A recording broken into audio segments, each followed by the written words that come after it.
शुभम जी। राधे राधे। गुरुजी राधे राधे।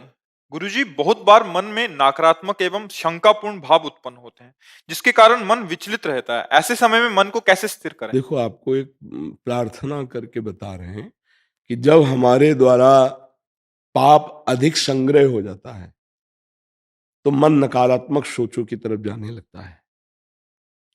जब बहुत अधिक हो जाता है तो मन यही हमारे हाथ से हमारा नाश करा देता है कि अब जीना बेकार है, बड़ी अशांति है, जहर खा लेते हैं, शरीर नष्ट कर देते हैं। देखो ना, ऐसा होता है। अगर सुधार करना चाहते हो तो बहुत जल्दी सुधार हो जाएगा। किसी ऐसे की सेवा कर दो जो बीमार हो, असमर्थ हो, उसमें भगवत भावना करके और नाम जप शुरू कर दो। देखो, नकारात्मक सोच खत्म हो जाएगी। तो हम आपसे प्रार्थना करते हैं, कभी कोई ऐसा पशु पक्षी मनुष्य दिखाई दे जिसकी कोई सेवा नहीं कर रहा है, और आप सेवा कर दीजिए और नाम जप कीजिए, फिर आप देखिए नकारात्मक सोच खत्म हो जाएगी। जब हमारा हृदय निर्मल होता है ना, तो ऐसे सुंदर भाव आते हैं, ऐसी सुंदर कल्पनाएं आती हैं, ऐसे सुंदर स्वप्न आते हैं, ऐसी सुंदर चेष्टा होती कि हम आनंदित होते हैं और दूसरों को आनंद मिलता है।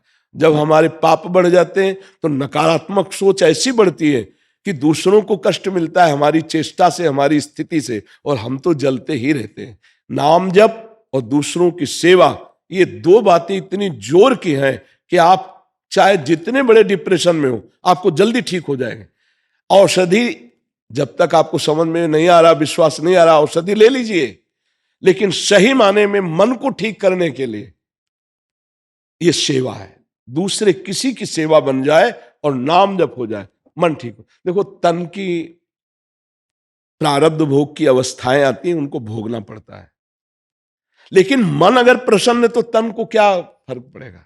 आज जो भटकाव हो रहा है समाज में, नई पीढ़ी हमारी जो बर्बाद हो रही है, बस हमारे प्राण चाहे निकल जाए, ये सुखी हो जाए, ये समृद्ध बने, ये बुद्धि इनकी स्वस्थ हो। ये बुद्धि जो अस्वस्थ हो रही है उसको तो हम क्या है, हर समय उत्साहित रहते हैं, हर समय आनंदित रहते हैं। जब ये होता है कि बुखार है, हम नहीं चलेंगे, तो जहां समय आया रात्रि के 12:30 बजे फेंक दिया कंबल अपनी ड्यूटी में। ये ड्यूटी जानते हो, हमें पावर मिल रहा है, हमें पेमेंट मिल रही, हम हर समय आनंदित रहते हैं। तो यदि आप किसी की सेवा कर पाए, वयोवृद्ध, बीमार या किसी पशु पक्षी की ऐसी दशा हो जो आपकी सेवा की आवश्यकता हो, और आप नाम जप करें, बहुत जल्दी ठीक हो जाएगा। पकड़ोगे आप ये बात? आप आगे फिर कभी आना, दर्शन देना, फिर बताना आपको कैसा लगता है। आज से नाम पकड़ो। क्या नाम जप करोगे? जी अभी तो राम राम करता हूँ मैं। बस राम राम करते रहे, बस राम राम करते रहे, नाम जप कीजिए और सेवा को खोजिए कि प्रभु मुझे औषधि बताई गई सेवा वो दे देंगे, किसी न किसी की सेवा मिल जाएगी। उसकी गालियों पर मत ध्यान देना, उसकी प्रतिकूलता पर ध्यान मत देना। बहुत जल्दी पाप नष्ट होते हैं, बहुत जल्दी। ये बहुत सार बात कह रहा हूं। कभी किसी की सेवा मिल जाए और उसकी गाली या प्रतिकूलता पर ध्यान न देना कि वो तुम्हें थैंक यू बोले, धन्यवाद बोले, कभी आशा मत रखना। और ऐसे सेवा कर दोगे तो बहुत जल्दी निष्पाप हो जाओ। सेवा से बहुत जल्दी पाप नष्ट होते हैं, क्योंकि हमारे शरीर से ही कोई पाप होते हैं, वाणी से पाप होते हैं। दो ही ज्यादा पाप होते हैं, वाणी से निंदा कर देते हैं, कटुवचन बोल देते हैं, और शरीर से गंदी चेष्टा बन जाती है। तो जब हम शरीर से सेवा करेंगे तो बहुत जल्दी शरीर और मन दोनों पावन हो जाएंगे।